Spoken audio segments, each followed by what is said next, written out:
నమస్కారం uptake jobs కి స్వాగతం. ఇవాళ మనం చర్చించుకోబోతున్న కరెంట్ అఫైర్ అంశం జస్ట్ వార్ థియరీ.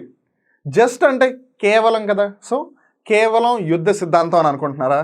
లేదు లేదు లేదు, అక్కడ మీరు అలా ఆలోచిస్తే మీరు పప్పులో కాలేసినట్టే. జస్ట్ వార్ థియరీ అంటే న్యాయపరమైన యుద్ధ సిద్ధాంతం. ఏంటి యుద్ధాలు కూడా న్యాయపరంగా పోరాడుతున్నారు ఈ మధ్య అని మీరు అనుకోవచ్చు. వెల్, యాక్చువల్గా ఈ థియరీ ఏమని చెప్తుందంటే వెల్ నేను ఇప్పుడే చెప్పను, నాకు తెలుసు మీరు ఏం చేస్తారో. So watch the full video and then you decide what this theory says about. So now let's talk about the details. What is just war theory? అసలు ఈ సిద్ధాంతం ఎక్కడి నుంచి ఉద్భవించింది, ఎక్కడి నుంచి ఆవిర్భవించింది, what is the origin of this theory అని గమనిస్తే the principles of a just war originated with classical Greek and Roman philosophers. Philosophers అంటే ఏంటి? తత్వవేత్తలు, తత్వం బోధించేవాళ్ళు అని, ఏది ఏ విధంగా ఉండాలి అని చెప్పేవాళ్ళు.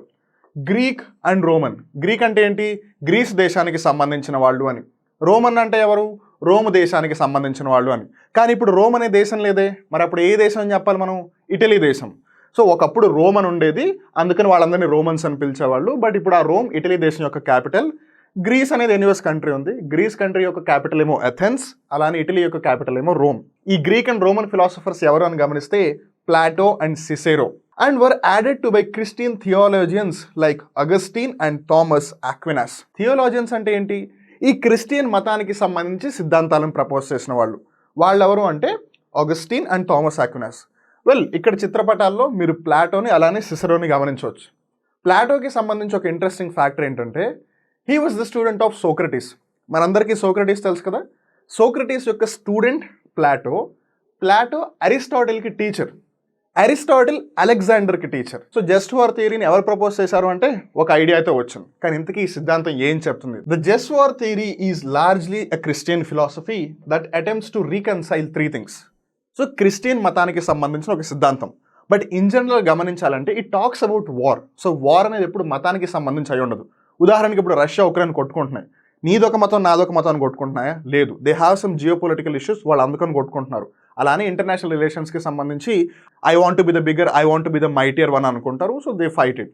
సో ఇక్కడ ఈవెన్ ద ఈ ఫిలాసఫీ వచ్చింది ఫస్ట్ గ్రీక్ రోమన్స్ నుంచి, తర్వాత క్రిస్టియన్ థియాలజియన్స్ నుంచి వచ్చినా కూడా this is a general philosophy. So ఇంతకీ వాళ్ళు ఏం చెప్పడానికి ట్రై చేశారంటే బేసిక్గా 3 అంశాలు ఉన్నాయంట. ఆ 3 అంశాలు ఏంటి అంటే taking human life is seriously wrong. మనిషి యొక్క ప్రాణం తీయడం చాలా తప్పు.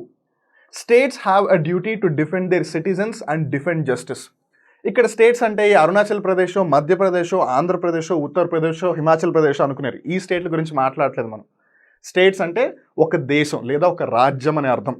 Even India can be called as a state. So ఈ స్టేట్స్ యొక్క బాధ్యత ఏంటి అంటే వాళ్ళ పౌరులు ఎవరైతే ఉన్నారో వాళ్ళని సంరక్షించడం, వాళ్ళని ప్రొటెక్ట్ చేయడం, ఎట్ ద సేమ్ టైం న్యాయాన్ని కాపాడడం. Protecting innocent human life and defending important moral values sometimes requires willingness to use force and violence. So ఇక్కడ మనకు తెలుస్తుంది ఏంటి? ఒక మనిషి యొక్క ప్రాణాన్ని కాపాడాలి, బికాజ్ మనిషి యొక్క ప్రాణం తీసే అర్హత ఎవరికీ లేదు. ఎట్ ద సేమ్ టైం న్యాయాన్ని కాపాడాలి. సో వేరే దేశం వాళ్ళు ఒకవేళ మీ దేశం మీద యుద్ధం చేస్తుంటే, వాళ్ళు బాంబులు విసురుతుంటే, మీ దేశ ప్రజల్ని చంపడానికి ప్రయత్నిస్తుంటే as a government what can we do? వాళ్ళని కాపాడాల్సిన బాధ్యత మనది అయినప్పుడు తప్పని పరిస్థితి అయినా సరే మనం కూడా యుద్ధం చేసి తీరాలి. And this is what just war theory talks about. This theory, just war theory, specifies conditions for judging if it is just to go to war. Just అంటే న్యాయబద్ధమైనదేనా, హేతుబద్ధమైనదేనా అని అర్థం. సో యుద్ధానికి వెళ్ళడం న్యాయమేనా? And conditions for how the war should be fought. So first and foremost అసలు war అనేది జరగకూడదు. బట్ ఒకవేళ వార్ అనేది చేయాల్సి వస్తే, యుద్ధం అనేది చేయాల్సి వస్తే ఎంతవరకు న్యాయబద్ధమైనది? అదే న్యాయబద్ధమైన విధంగా ఒకవేళ యుద్ధం పోరాడాలి అంటే ఏ విధంగా పోరాడాలి అనేది ఈ జస్ట్ వార్ థియరీ మనకి చెప్తుంది. Although it was extensively developed by Christian theologians, it can be used by people of every faith and none. మనం ఇందాక తెలుసుకున్నాం కదా, ఈవెన్ దో దీన్ని ప్రపోజ్ చేసింది లేదా ఫార్ములేట్ చేసింది క్రిస్టియన్ మతానికి సంబంధించిన వాళ్ళే అయినా కూడా ఇన్ జనరల్గా వార్ అనేది ఒక రిలీజియన్తో అసోసియేట్ అయ్యి ఉండదు. It is always regarding the power. And hence ఏ మతానికి సంబంధించిన వాళ్ళైనా ఈ సిద్ధాంతాన్ని పాటించవచ్చు.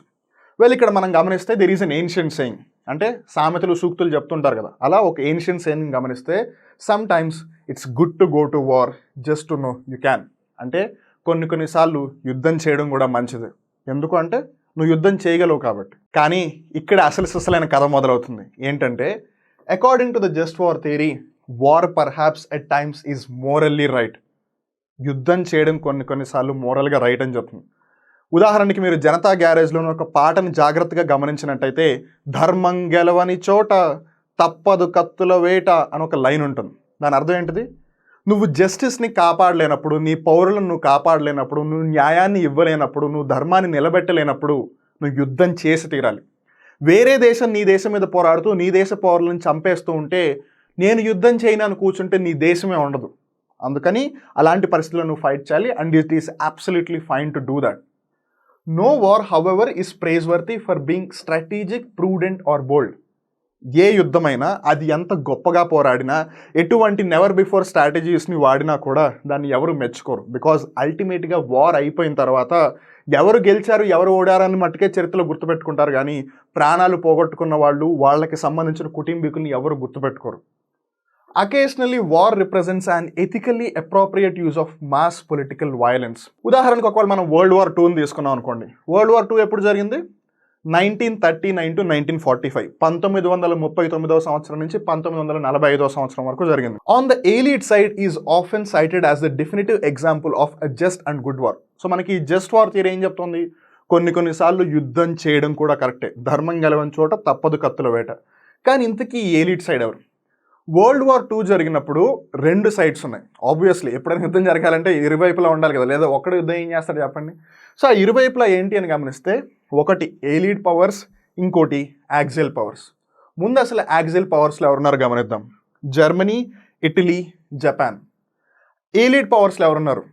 United Kingdom, USA, France, Soviet Union, లేదా సింపుల్గా గుర్తుపెట్టుకోవడానికి అయితే రష్యా అని బిలీవ్ చేయండి.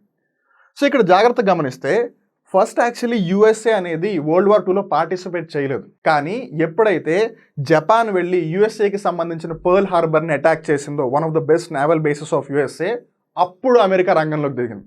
ఒకసారి ఇక్కడ జాగ్రత్తగా గమనించండి. ఒకళ్ళు నీ మీద దాడి చేస్తున్నప్పుడు నువ్వు తిరిగి దాడి చేయకపోతే అది తప్పు. Because it is your duty to defend, it is your duty to protect your citizens. నీ పౌరులను నువ్వే కాపాడుకోవాలి. సో తన దేశ పౌరులని, తన నేవీని డ్యామేజ్ చేస్తుంటే కామ్గా ఎలా కూర్చుంటుంది? And that to it's USA. So అందుకని రంగంలోకి దిగింది, యుద్ధం చేసింది, జపాన్ మీద 2 అణుబాంబులు వేసింది. So that's what a best example for just war theory. And ఇక్కడ ఇంకో ఇంట్రెస్టింగ్ ఫ్యాక్టర్ ఏంటంటే, ఈ యునైటెడ్ కింగ్డమ్ యొక్క ఫ్లాగ్ ఏదైతే ఉందో దానిని కొన్నిసార్లు యూనియన్ జాక్ అని పిలుస్తారు. ఆ విషయం కూడా జాగ్రత్తగా గుర్తుపెట్టుకోండి. మరి ఇంతకీ జస్ట్ వార్ థియరీ ఏ అంశం గురించి అయితే ప్రస్తావిస్తుందో మనకి వేగ్గా లేదా బేసిక్గా ఒక ఐడియా అయితే వచ్చింది. But what are the elements? ఉదాహరణకి మన అట్మాస్ఫియర్లో ఉండే ఎలిమెంట్స్ అంటే ఏమని చెప్తాం? పంచభూతాలు చెప్తాం. గాలి, నీరు, నిప్పు, భూమి, ఆకాశం. అలానే if you talk about the elements of just war theory is divided into 3 parts. And వాటికి లాటిన్ భాషలో పేరు పెట్టారు. ఆ పేర్లు ఏంటి, అవి ఏ అంశాల గురించి ప్రస్తావిస్తానని గమనిస్తే, jus ad bellum, jus in bello, jus post bellum. అంటే ఫస్ట్దేమో about the justice of resorting to war in the first place, అసలు యుద్ధం చెయ్యాలా వద్దా. రెండవది jus in bello, it is about justice of conduct within war, యుద్ధం జరిగేటప్పుడు ఎలా పోరాడాలి అని. మూడవది jus post bellum, this is about the justice of peace agreements and the termination phase of the war, అంటే యుద్ధం అయిపోయిన తర్వాత ఏం జరుగుతుందని. సో బేసిక్గా జస్ట్ వార్ థియరీ ఈ 3 అంశాల గురించి ప్రస్తావిస్తుంది. యుద్ధం జరిగే ముందు, యుద్ధం జరుగుతున్నప్పుడు, యుద్ధం అయిపోయిన తర్వాత. ఇప్పుడు ఈ వీడియో ఎవరైతే చూస్తున్నారో వాళ్ళందరికీ ఖచ్చితంగా డౌట్ వస్తుంది. ఆ డౌట్ ఏంటో నాకు కూడా తెలుసు. అసలు ఇంతకీ జస్ట్ వార్ థియరీ అనేది ఎందుకు అవసరమా, అండ్ అసలు పర్పస్ ఉందా, దానికి ఏమైనా రీజన్ ఉందా అంటే, well there are lot of reasons. ఆ రీజన్స్ అంటే ఇప్పుడు ఒకసారి గమనిద్దాం. What is the purpose of just war theory? The aim is to provide a guide to the right way for states to act in potential conflict situations. ఒకవేళ ఏదైనా యుద్ధ వాతావరణం నెలకొంటే ఎలా పోరాడాలి అని ఈ జస్ట్ వార్ సిద్ధాంతం మనకి చెప్తుంది. It only applies to states and not to individuals. So ఈ జస్ట్ వార్ థియరీ అనేది రాజ్యాలు, ప్రభుత్వాలు పాటించాలి, ఇండివిజువల్స్ కాదు. Well, in one way individuals దీంట్లోంచి ఒక అంశాన్ని తీసుకోవచ్చు. అదేంటంటే, although an individual can use the theory to help them decide whether it is morally right to take part in a particular war. ఉదాహరణకి ఇప్పుడు రష్యా ఉక్రెయిన్ యుద్ధం చేసుకుంటున్న సంగతి మనందరికీ తెలుసు. ఎవరు కరెక్ట్ ఎవరు తప్పు అనేది మనం కాసేపు పక్కన పెడితే, ఉదాహరణకి రష్యా ఉక్రెయిన్ మీద అటాక్ చేసింది. సో ఉక్రెయిన్ రిటాలియేషన్ చేస్తూ ఉక్రెయిన్ కూడా రష్యా మీద యుద్ధం చేస్తుంది. ఇప్పుడు ఉక్రెయిన్లో ఎవరైతే ఉన్నారో వాళ్ళు ఉక్రెయిన్ తరపున పోరాడాలా లేదా అనేది ఆ ఇండివిజువల్ యొక్క ఇష్టం. కానీ ఖచ్చితంగా వార్లో పార్టిసిపేట్ చేయాలా, లేదు చేస్తే ఎలా చేయాలనే డిసిషన్స్ మొత్తం తీసుకునేది government, it's not the individual. So ఆ విషయం జాగ్రత్తగా గుర్తుపెట్టుకోవాలి. అండ్ ఇప్పటి వరకు ఈ జస్ట్ వార్ థియరీ వీడియో ఎవరైతే వాచ్ చేస్తున్నారో మీ అందరి బ్రెయిన్లో, ఇన్ఫ్యాక్ట్ ఈ థియరీ గురించి తెలుసుకుంటున్నప్పుడు నా బ్రెయిన్లో కూడా అదే థాట్ ఉంది. ఏంటంటే జస్ట్ వార్ థియరీ యుద్ధం చేయమని చెప్తుంది. వెల్, ఒకవేళ యుద్ధం చేయాల్సి వచ్చే పరిస్థితి వస్తే యుద్ధం చేయమని చెప్పింది, కానీ the reason why there is a theory regarding war అని అంటే it is not intend to justify war but actually to prevent it. అంటే యుద్ధం చేయమని ప్రోత్సహించడం కోసం కాదు ఆ సిద్ధాంతం ఉంది, యుద్ధాన్ని ఆపడం కోసం. ఆ యుద్ధాన్ని ఆపే ప్రక్రియలోనే ఒకవేళ యుద్ధం ఆపలేని పరిస్థితి వస్తే అప్పుడు నువ్వు యుద్ధం చేయమని చెప్తుంది ఆ సిద్ధాంతం. By showing that going to war except in certain limited circumstances is wrong and thus motivates states to find other ways of resolving conflicts. So నువ్వు ఇంకా యుద్ధం చేయకపోతే ఇంకా నాకు వేరే ఆల్టర్నేటివ్ లేదు అన్నప్పుడే నువ్వు యుద్ధం చేయాలి. Until then you try to find a way. నువ్వు మాట్లాడు, వేరే దేశం సపోర్ట్ తీసుకో, ఏదో ఒకటి చెయ్యి, అలా అనమాట. ఉదాహరణకి మీరు బ్రహ్మాస్త్ర అనే పేరు వినే ఉంటారు. బ్రహ్మాస్త్ర అని అంటే అర్థం ఏంటి? బ్రహ్మదేవుడి యొక్క అస్త్రం అని. అంటే దానిని మించిన అస్త్రం ఇంకా లేదు. సో ఇంకా నేను అసలు ఏం చేసినా నేను గెలవలేకపోతున్నాను అన్నప్పుడే బ్రహ్మాస్త్రం ఉపయోగించాలి. అలానే ఈ జస్ట్ వార్ థియరీ కూడా నువ్వు వార్ని ఆపడానికి ఏదైనా చెయ్యి, అసలు నువ్వేం చేసినా వార్ ఆగకపోతే అప్పుడు నువ్వు కూడా ఫైట్ చేయి. అయితే ఇక్కడ ఇంకో ఇంట్రెస్టింగ్ ఫ్యాక్టర్ ఏంటంటే, మనకు తెలుసు కదా ప్రపంచంలో ఏది కూడా పర్ఫెక్ట్ కాదు.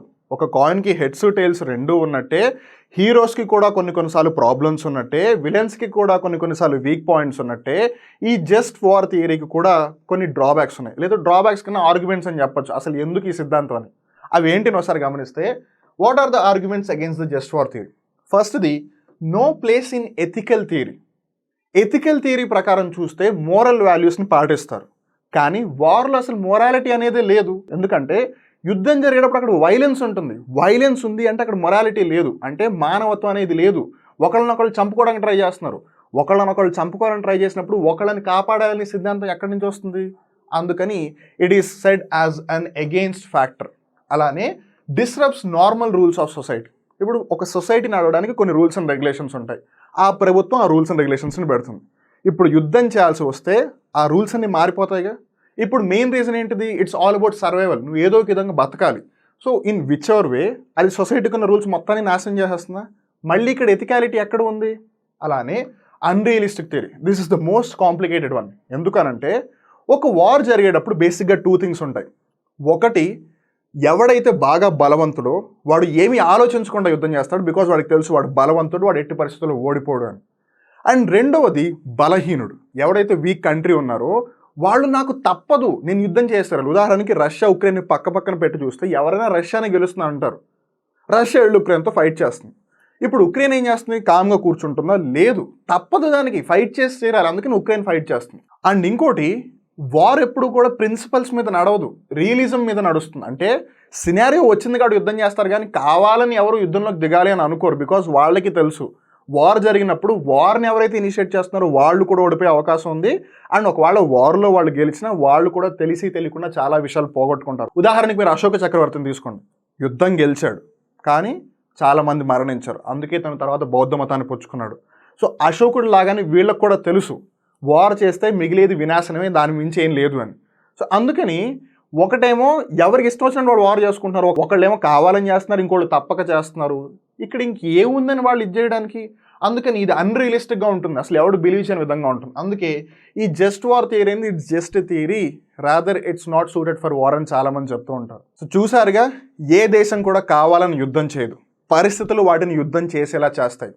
అఫ్ కోర్స్ ఒకటి బలమైన దేశం అయితే దాని దగ్గర బలం ఉంది కదా అని యుద్ధం చేస్తుంది, అవతల ఒకవేళ బలహీనమైన దేశం అయితే తప్పదు కాబట్టి యుద్ధంలోకి దిగుతుంది. బట్ ఏదేమైనా జస్ట్ వార్ థియరీ చెప్పేది ఏంటంటే, ఫస్ట్ అండ్ ఫార్మోస్ట్ యుద్ధానికి వెళ్ళకు, ఎట్టి పరిస్థితులైనా సరే ఒక ఆల్టర్నేటివ్ వేని ఫైండ్ అవుట్ చేయి. ఒకవేళ నువ్వు అప్పుడు కూడా యుద్ధాన్ని ఆపలేకపోతే, and that's the time you need to enter into the war. And రెండవది, యుద్ధం చేసేటప్పుడు కూడా న్యాయబద్ధంగా హేతుబద్ధంగా యుద్ధం చేయాలి, అంతేగాని దొంగదారులో దొడ్డదారులో కాదు. అండ్ మూడవది, it's not realistic, it's unrealistic. ఎందుకంటే మనం ఆల్రెడీ తెలుసుకున్నాం, అసలు ఒకళ్ళేమో ఎందుకు ఫైట్ చేస్తున్నారో తెలియదు, ఒకళ్ళేమో ఫైట్ చేయాల్సి వస్తుంది కాబట్టి ఫైట్ చేస్తున్నారు, కానీ వాళ్ళకి ఫైట్ చేయాలని లేదు. అందుకని we can say in one way that just war theory might be a double edged sword. ఇక్కడితో ఇవాళ కరెంట్ అఫైర్ ఎపిసోడ్ ముగుస్తుంది. మళ్ళీ ఇంకో రోజు ఇంకో కొత్త కరెంట్ అఫైర్ ఎపిసోడ్తో కలుద్దాం. ఇలాంటి ఆసక్తికరమైన వీడియోలు మీరు మళ్ళీ చూడాలి అనుకుంటే మా అప్టేక్ జాబ్స్ యూట్యూబ్ ఛానల్ని సబ్స్క్రైబ్ చేసి ఆ బెల్ బటన్ని ప్రెస్ చేయండి. మీరు గ్రూప్ 1, గ్రూప్ 2, గ్రూప్ 4 లాంటి పరీక్షలకి సన్నద్ధం అవుతున్నారా? ఇలాంటి సబ్జెక్టులకి సంబంధించిన విషయాలు మీకు ఎక్కడా తెలియట్లేదా? అయితే మీకు వన్ స్టాప్ సొల్యూషన్ మా అప్టేక్ జాబ్స్. ప్లే స్టోర్ నుండి యాప్ని డౌన్లోడ్ చేసి మొబైల్ ఫోన్స్లో ఇన్స్టాల్ చేసుకోండి. కొత్త విషయాల్ని డీటెయిల్గా తెలుసుకోండి. నేను మీ సాయి వివేక్, సైనింగ్ ఆఫ్.